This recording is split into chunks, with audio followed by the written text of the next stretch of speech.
black too, which I really like. To me, you can wear this with jeans and a t-shirt. And this is a great, it's like a belt skirt, so you can wear a slip underneath. The story of the Olsen twins is sadder than most people know. Their journey to fame came with lots of pressure, constant attention from the media, and personal problems that were very hard for them. From being used as child actors to being linked to actor Heath Ledger's death, their life has many dark parts. But one really scary event, when people invaded their privacy, changed everything for them. But before diving into that, let's take a look at how it all started. Mary-Kate and Ashley Olsen were born on June 13, 1986, in Sherman Oaks, California. They started acting when they were just babies, at 6 months old. They were chosen to play Michelle Tanner in the TV show Full House in 1987. They took turns playing the same character because laws say young actors can only work for a few hours. At first, the show's maker tried to keep it secret that twins were playing the role. They were first listed in the credits as Mary-Kate Ashley Olsen. But in the last season and most of season 1, their names were separate. In the first year, Ashley would cry when she had to act, so Mary-Kate did more scenes early on. One of their co-stars on the show, John Stamos, recently said on a podcast that he had the twins fired when they were babies. They were 11 months old, and bless them, they kept switching because one would cry. I couldn't handle it. I said, "This won't work." So they got rid of them, Stamos told the podcast hosts. But they weren't gone for long. The new actors didn't work out, so the Olsens came back to the show. It was only a few days, and I said, "Bring the Olsens back. These other kids are awful," Stamos added. After that, they became very successful actors and starred in many movies for kids. After Full House, they made movies like Two of a Kind, So Little Time, Holiday in the Sun, and New York Minute. As they got more famous, their manager Robert Thorne helped start Dual Star Entertainment in 1993, making them a big brand. By age 10, Mary-Kate and Ashley had made millions of dollars from their movies and products that used their name. But when they were older teens, they surprisingly quit acting. They even said no to being in Fuller House, a new version of Full House that ran from 2016 to 2020. People had different ideas about why they quit. Some thought they were tired, others thought they had personal problems. But the Olsen twins focused on their next big thing: business. Moving to business. When they left Hollywood, the Olsen twins started working in fashion. They began this change in 2004 when they were still teenagers. That year, they started making clothes for girls aged 4 to 14 with Walmart through their company, Dual Star. Their clothing line, called the Mary-Kate and Ashley collection, was very popular. It had styles that were big in the 2000s, like capri and cargo pants.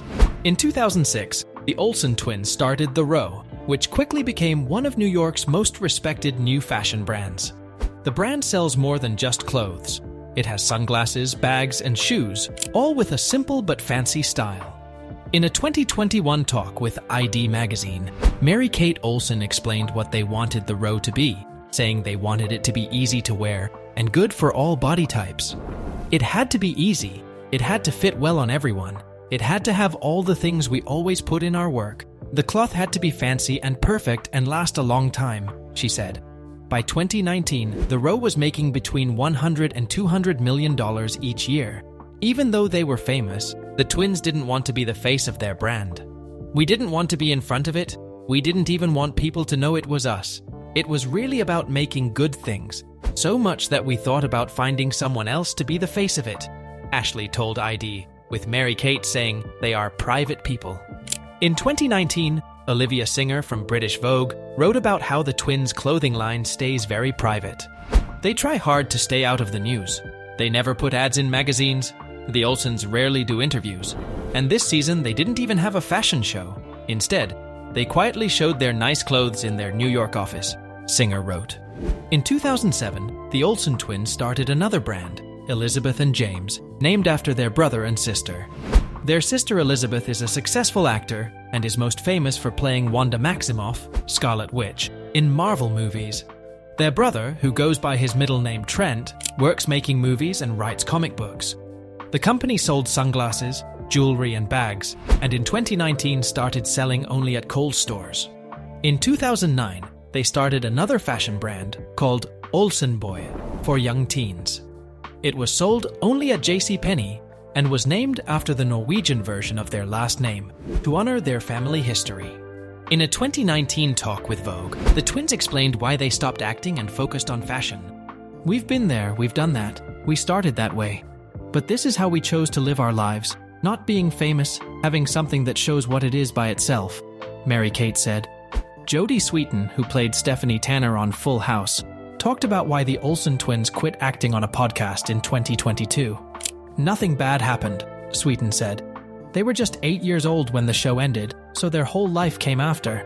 For me, I was 5 to 13. Those were my growing up years, my middle school, my elementary school. That was my childhood. For them, they were barely in first grade when they were done," she said.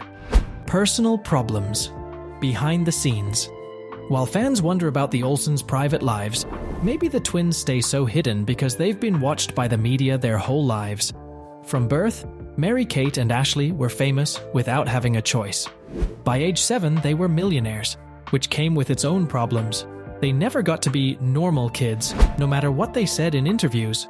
In a 2010 talk with Marie Claire magazine, Mary-Kate said she and her sister felt like little performing monkeys.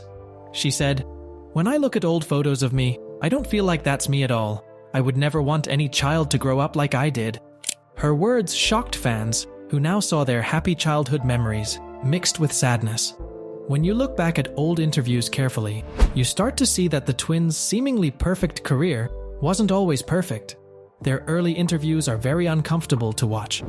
Usually, child stars are talkative and good in front of cameras, but the Olsen twins weren't like that. If you watch their old interviews, it's clear they never liked being famous. They were often very shy. In one interview, after Kathy Lee Gifford tries to get them to say more than one word, she looks at the audience and says, almost annoyed, "They're just normal kids, folks." The Olsen twins' parents split up when they were 9 years old. A TV movie about Full House says the divorce happened because of pressure from the twins' careers, with one parent wanting the girls to have a normal life. But many Full House cast members say the movie isn't true. Whatever really caused the divorce is always hard for kids, and if it happened because of the twins' success, it makes sense why they'd hate it more. While it might have seemed like the best job ever, the Olsen twins often worked too much and missed their friends at home. After Full House, they made many successful movies set in nice places like Paris and Hawaii. But behind the scenes, they struggled with their busy schedules. Their father, Dave Olsen, said this in 2001. "The other kids might think the twins get to travel more, but sometimes the girls miss being with their friends for a month." The twins also said they didn't like their busy schedules. In 2000, they told their lawyer, Robert Thorne, they had too many interviews in one day, especially when they had homework due the next day. 12 is too many, Robert, Ashley complained. But they still did all the interviews. What happened to the Olsen twins affected their younger sister, Elizabeth, who decided not to act as a child. Though Elizabeth is now a successful actor, back in the early 2000s, she was just a 10-year-old, appearing in her famous sister's movies. After seeing how hard it was for Mary-Kate and Ashley, especially with all the media attention they got as teenagers, Elizabeth chose to focus on school instead of acting at that age. Looking back on her choice, she said, "My sisters being famous made me want to study more. I knew I wanted to be an actor, but I didn't want to start working before I was 18. As the Olsen twins grew from shy toddlers to stylish teenagers, the media watched them more and more, often in very creepy ways. It got really bad when someone made a countdown clock to their 18th birthday, when they would be legal to have sex. The countdown led to gross comments, showing how awful it must have been for the Olsen twins. Rolling Stone magazine once creepily called them America's favorite fantasy. When an interviewer asked about their virginity in 2003, Ashley got angry. "I got really mad," she remembered. "I said, 'That's private. Why would you ask a 16-year-old that question anyway?'" Ashley also dealt with people invading her privacy, especially when photographers published pictures of her in a swimsuit. She said it was "my worst nightmare," and that "I was crying really hard." The Olsen twins always wanted to be normal. Since they were about 10, they dreamed of going to New York University, NYU. But when they finally went in 2004, it caused such a media frenzy that being normal was impossible. The twins found that they caused chaos wherever they went. They couldn't live in regular dorms because other students kept taking pictures of them. Some students worked for gossip magazines and wrote about them. "You can't learn if you don't feel safe," Ashley said. The constant media attention started to wear them down. When the twins were on every gossip magazine cover, they hated it and saw it as hurting their companies and brands. "Those magazines are sold in Walmart, where our fans shop," Mary-Kate said in 2004. "Do you know how much pressure that puts on me for something I didn't do?"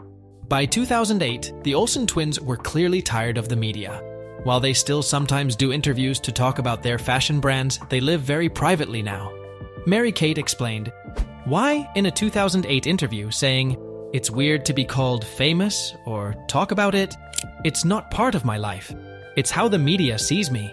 She said more about always being in public. To have people write about you, that part.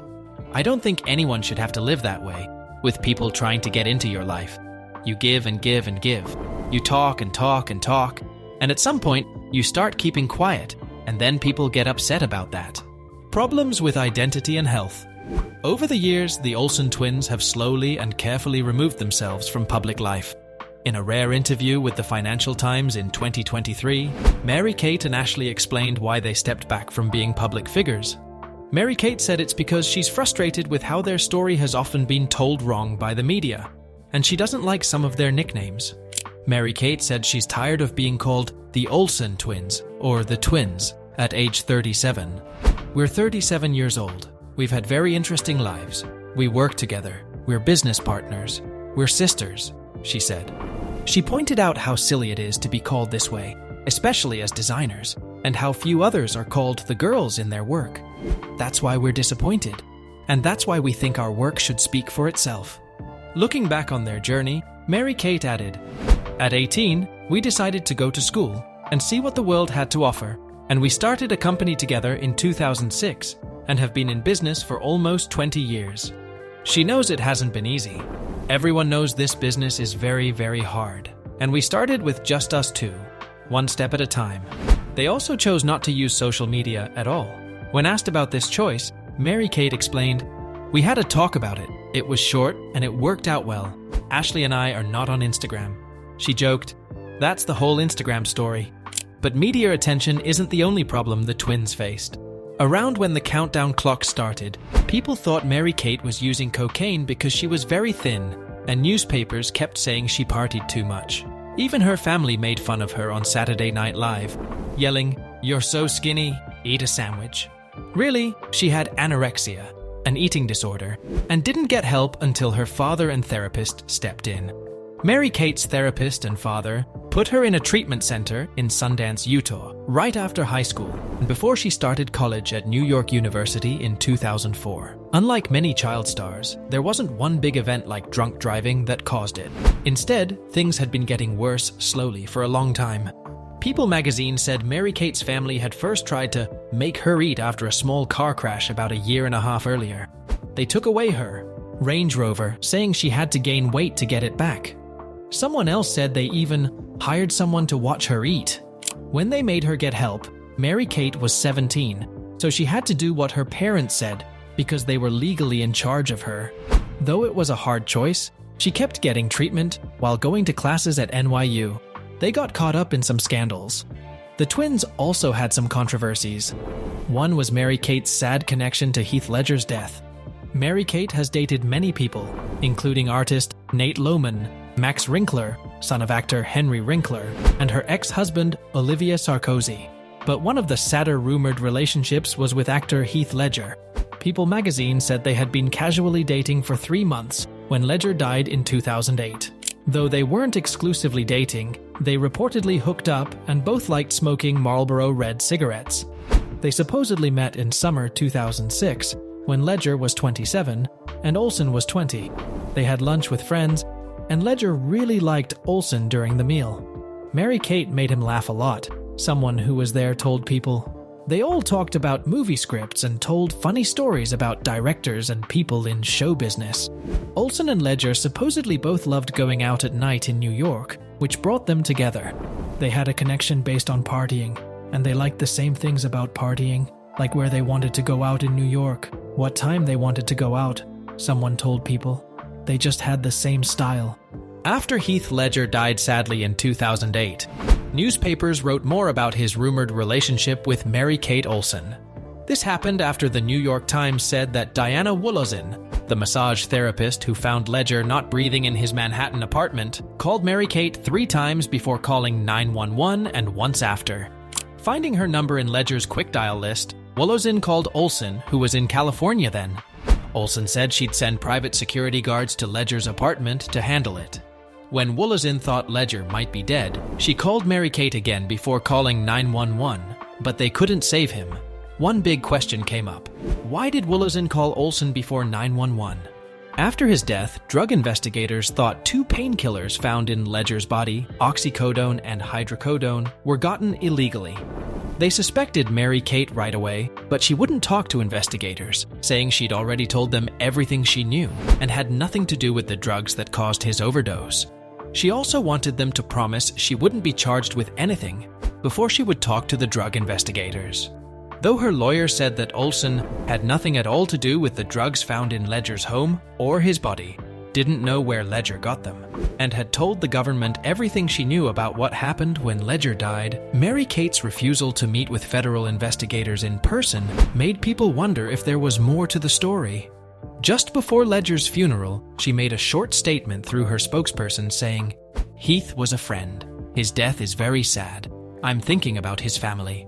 While people still had questions about Mary-Kate's possible link to Heath Ledger's death, something else happened in 2012 that brought more trouble for the Olsen twins. The New York Daily News reported that Dale Ariton, one of the security guards who came to the scene when Ledger was found dead in 2008, got into legal trouble 4 years later. Ariton was one of 14 men arrested in a human trafficking operation after trying to hire a prostitute in New York. When police questioned him, Ariton mentioned working with Mary-Kate and Ashley Olsen, saying he mainly worked for their company, Dual Star Entertainment Group. Though he was caught in the prostitution case, Ariton said he didn't do anything wrong, claiming someone else used his phone to make the bad call. He said, "I've been in Miami since March 2011.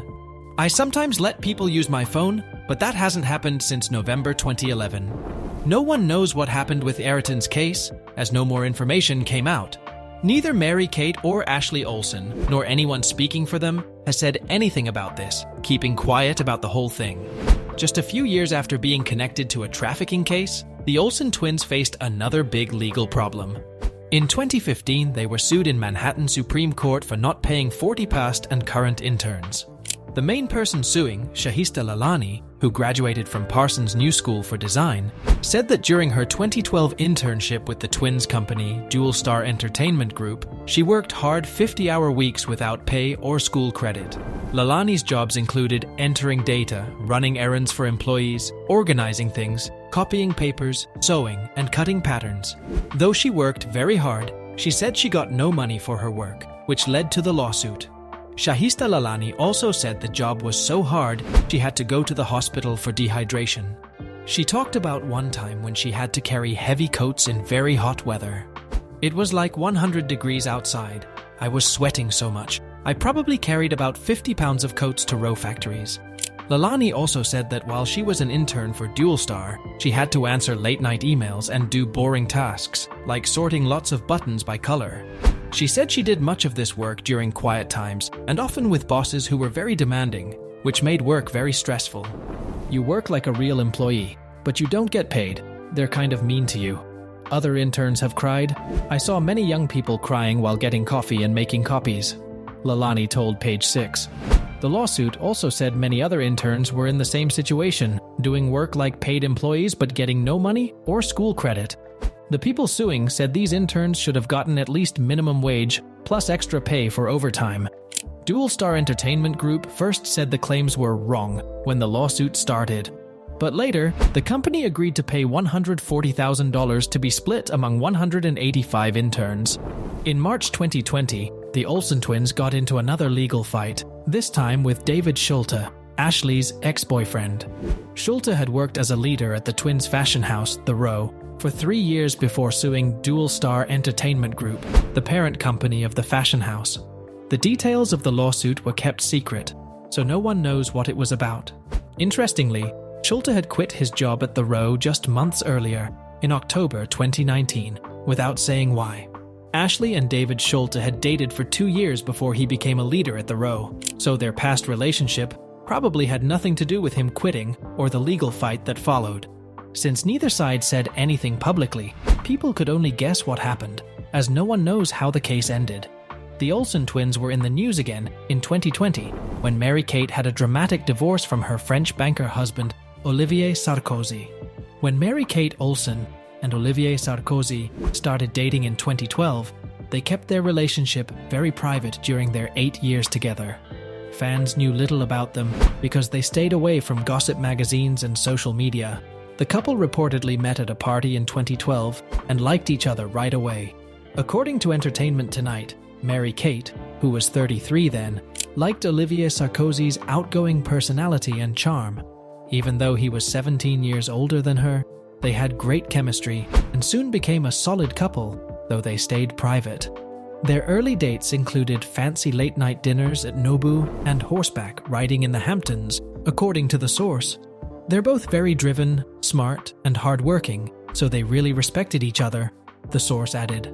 In March 2014, news came out that Mary-Kate was engaged to Olivier Sarkozy after people saw her wearing a big ring on her left hand in New York City. The couple enjoyed their engagement privately, spending a few weeks in Jamaica before telling everyone. Someone told People magazine that they had been engaged for a while before announcing it. In 2015, they got married in a small party with about 50 guests. Olsen's TV dad and Full House co-star Bob Saget confirmed the news on the Today Show. "I wasn't invited, but I'm very happy, and I sent a congratulations text," Saget said. "I'm very happy. I love her very much. I hope they're happy." 2 years after getting married, Mary-Kate talked about how she manages work and life with her husband and 2 stepchildren in a rare interview with Porter magazine. "I have a husband, 2 stepkids and a life. I have to go home and cook dinner," she said. On November 7, 2017, everyone could see how much the couple loved each other at the Mini Muse blog relaunch in New York City. Olsen and Sarkozy, known for being private, surprised people by being playful, taking cute cuddly photos, and even smiling for cameras. But even though they loved each other, they got divorced in 2020 after several tries that were made harder by the coronavirus. Page 6 reported that their relationship changed because of coronavirus when the pandemic started. Mary-Kate reportedly wanted to end their marriage after Sarkozy suggested his ex-wife, Charlotte Bernard, move into their $5 million Bridgehampton home. Worried about his family's safety during the COVID-19 crisis, Sarkozy wanted to bring his ex-wife, their children, and his mother from New York City to their country house. Olivier was worried about his family's safety in New York during the pandemic. He kept telling Mary-Kate that he wanted to bring his ex-wife, their kids, and his mother from the city to their Bridgehampton home, someone told the news outlet. Maybe French people think differently about marriage, and while Mary-Kate loves his children, it was too much to have his ex-wife living with them during the pandemic. It's clear that despite their love, Mary-Kate and Olivier had very different ideas about what marriage and family should look like, especially during such a stressful time. Their split marked yet another chapter in the Olsen twins' complex and often challenging journey, one that started all the way back in their infancy under the bright lights of Hollywood. If you found this deep dive into the Olsen twins' hidden struggles eye-opening, don't forget to hit that like button. It really helps out. And if you love uncovering the untold stories of Hollywood, make sure to subscribe so you never miss an update. Now here's something to think about. Do you think child stars should be allowed to work at such a young age? Or does Hollywood put too much pressure on them? Let us know in the comments below. And before you go, don't miss our next shocking story. Tom Cruise's wife immediately divorced him after this happened. Click on the video right here on the screen to find out what really went down.